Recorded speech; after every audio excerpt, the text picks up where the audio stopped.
Hello. So today I had actually run out of my liver pills for the last few days and I've been feeling it. My energy is low and I've just been really tired. So I thought I would kind of run you through what I do to remake them. So last November, hunting season here, we were able to fill a couple deer tags between my family, and my sister-in-law had a moose tag and my brother-in-law had a moose tag, and everybody was very gracious and gave me their livers and a few hearts. And so I put them in my freeze dryer, and basically I just ground them up and then put them in the blender and made a slurry, and then I poured the slurry onto the freeze dryer trays and dried them, and now I have this kind of rough powder, and I just put this into my coffee grinder, and then it's super fine and it's able to easily encapsulate. So that's what I'm going to do. These are the ones that I buy.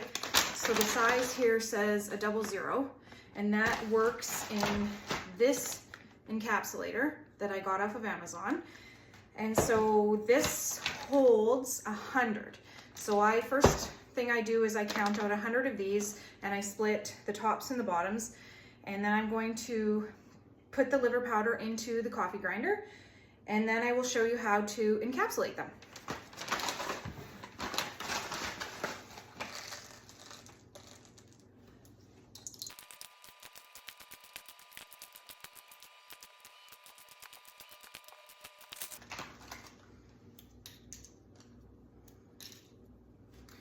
So if I have counted right, I should have 100 tops and 100 bottoms now.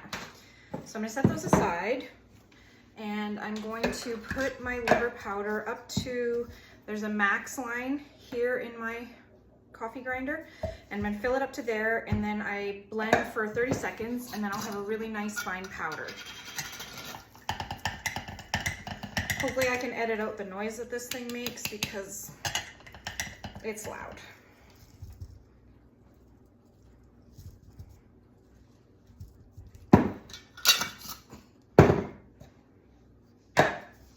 It stinks.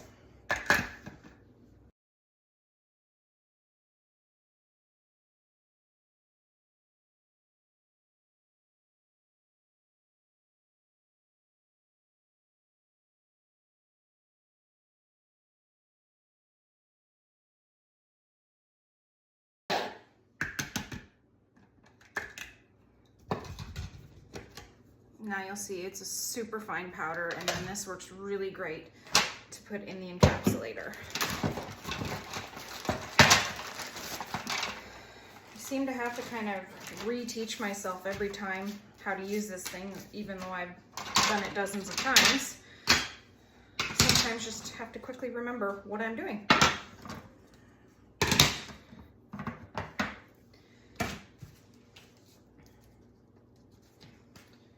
So this is the body plate. And then in the body plate goes, so there's your bottoms of your capsules that are the bigger one. And then these are the tops of your capsules that are the smaller ones. So in this one goes the bottoms. And you just kind of put them in there and shake them around and hope that they kind of fall into their holes, and they don't always, and then you have to come along and drop them in. Sometimes things are just easier said than done.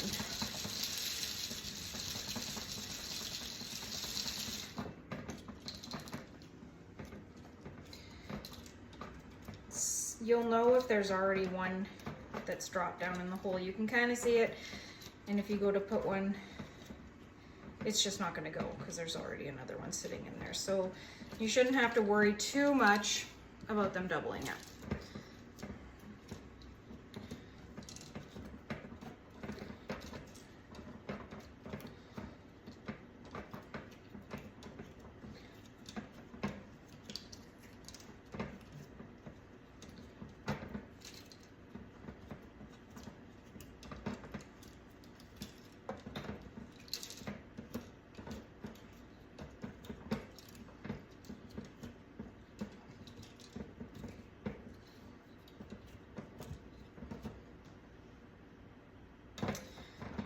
Okay, looks like we have one in every hole. Kind of just, you'll take the body plate off and I gently just press them down.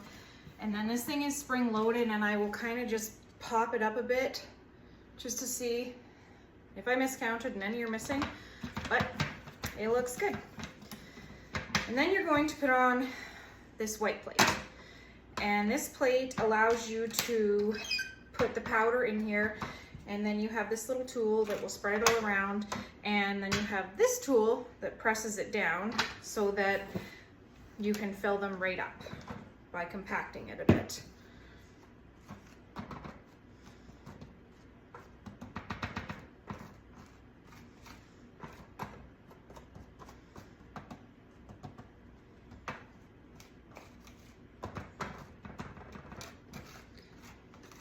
I am not a liver lover, honestly.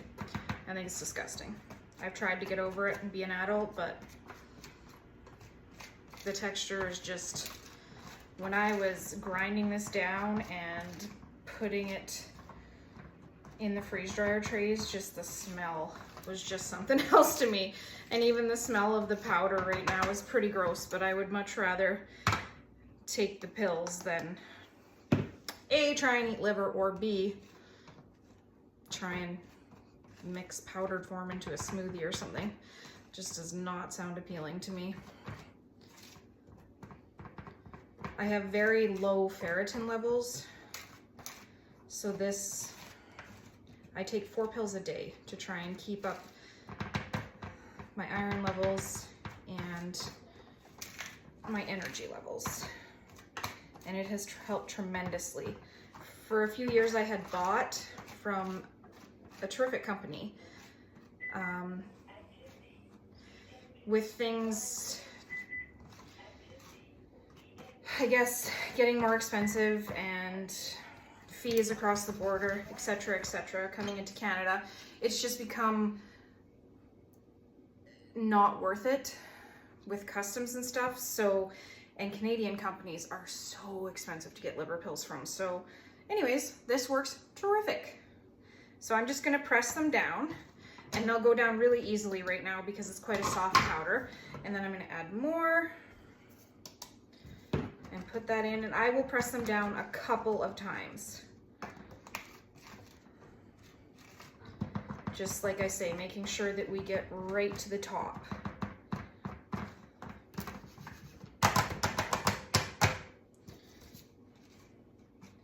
And it can get a little bit messy. I order tart cherry juice powder, and I encapsulate that myself because it is also very expensive.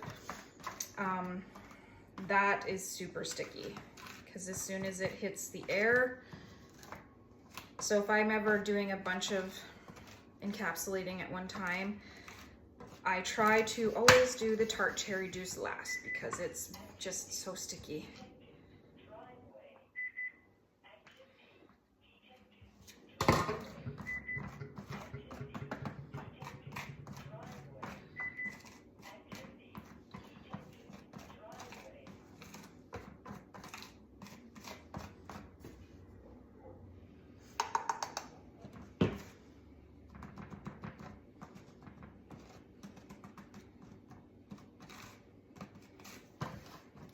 You'll know once you've pressed down with this tamper a few times, you'll kind of feel pretty good resistance, and you'll know that you're probably not going to get much more powder in there.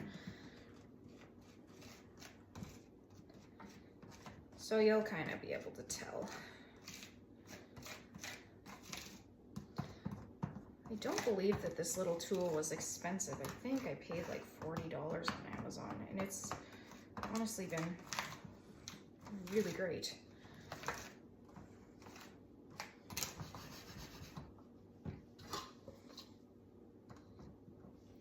So it's pretty tight now, and I can feel that it's not going down too much anymore. So I'm gonna try just a bit more, and that'll be the last time that I do that.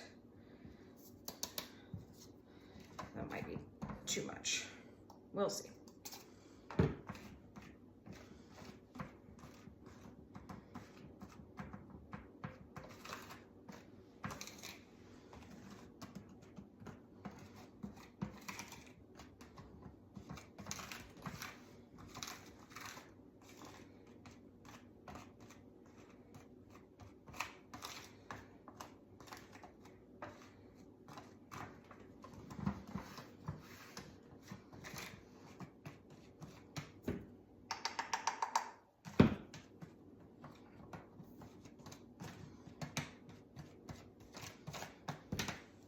So I am gonna go with that. I'm gonna brush off all the excess powder here on the edge.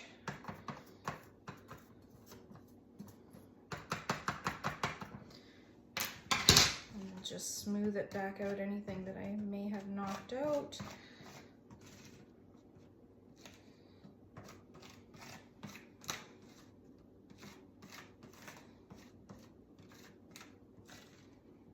And just make sure everybody's still filled up.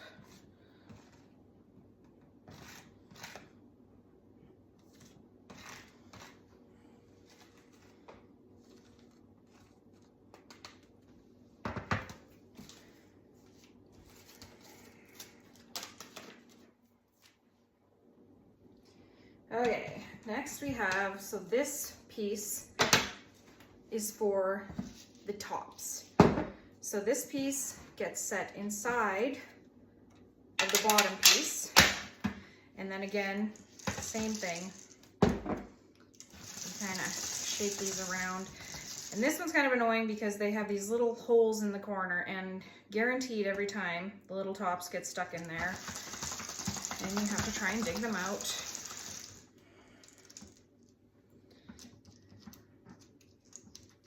And again, they don't all go in, most of them do.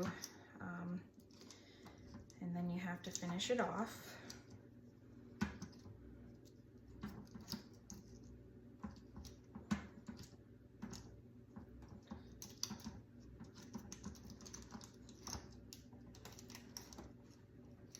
And you can see if any accidentally got flipped upside down. And get those turned over. And there you have it. They're all filled. So this comes off of here. And then there's really only one way that this top piece kind of fits on. So then you'll bring over the bottom piece, and then you have the top piece on here to hold the capsules in, and then you're going to flip it, like you can see on the back, all the little capsules in there. And then you set it down on top of the 4 screws, and it'll align itself just perfectly. And because it's spring-loaded, you're now able to just put a gentle pressure and push them all onto there. Now I kind of just gently lift, and I look and see and make sure that all of them have attached and are going to come out. And then I kind of just put my fingers in and I gently push them, because sometimes, like overall, they look really great, but you'll see sometimes the odd one doesn't. But honestly, these look really good. Their tops are all on, and I haven't really figured out an easier way to do this, but usually I can get most of them in the bowl.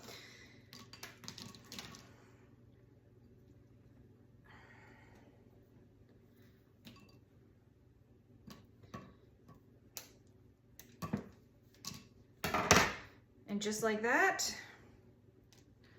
you have 100 liver capsules. I just have an old jar here that I store them in from a company that I used to buy pills from. And as I'm going through, I just gently grab each one and just give a little bit of extra pressure on everyone, because sometimes I throw these in my purse in little baggies and stuff to take with me if I'm going to be gone for most of the day. And I usually take them in the afternoon after lunch to give me a bit of an energy boost to get through that afternoon slump. And sometimes if they're just getting bounced around too much, the lid may pop off, which A, is gross if I go to take them and they're covered in liver powder, but B, like I say, it smells and I don't really want that mess to deal with. So I just quickly do this. It doesn't take any time at all. And then there you have it. You will have all of your liver pills set to go. I actually do this also with turmeric. I do make a homemade probiotic powder. I make a lot of sauerkraut. Not everybody in this house likes sauerkraut, so some people choose to take a probiotic powder instead, which is just fine. And it's certainly a lot cheaper than buying, you know, a really good quality, expensive probiotic powder. And yeah, I like that they're still getting the benefits without, you know, having to, I guess, eat the sauerkraut that they don't like. I really hope that you enjoyed this video. I am not overly comfortable behind the camera yet. I'm trying to put out more videos. I see that the lighting is quite poor in here and I don't have the perfect spot for a camera right now, but I do hope that you enjoyed this, and if you did, I hope that you'll subscribe. And thanks for tagging along. I guess I just thought I should mention too, I just take that leftover powder and I will put it back in this jar that I store it with, and then next time it will be fine if part of that gets blended again in the coffee maker. I have a couple desiccant packages in here just so it doesn't absorb any air, and if I do worry about it, I just put that little vacuum sealer on and I'll pull the air out if it's gonna sit for another month. Also thought I would mention, if you do not have a freeze dryer, because not everybody does, they are expensive and not a tool that, you know, is a big thing in homesteaders' households yet. You can dry the powder on your lowest setting, just on a large cookie sheet covered in parchment paper, like dry your liver, in the oven. My oven goes down to 170, and it's not ideal for preserving all of the nutrients, but it does work. And then you can also use a dehydrator. Some people have dehydrators that nice little, you know, cookie sheets will fit into, and they can pour the liquid onto there. If you can't pour the liquid, that's okay. Slice up the liver and just lay the liver on your trays, and then you can blend it up as well. And that works great. My dehydrator goes down to, I believe, 95. I think I would dry it a little bit higher than that, probably about 135. And it might just take a little longer. It's gonna smell. You might want to put it outside. If liver doesn't bother you, that's okay, great. Keep it in your kitchen, wherever you put your dehydrator. And yeah, just thought I would mention that.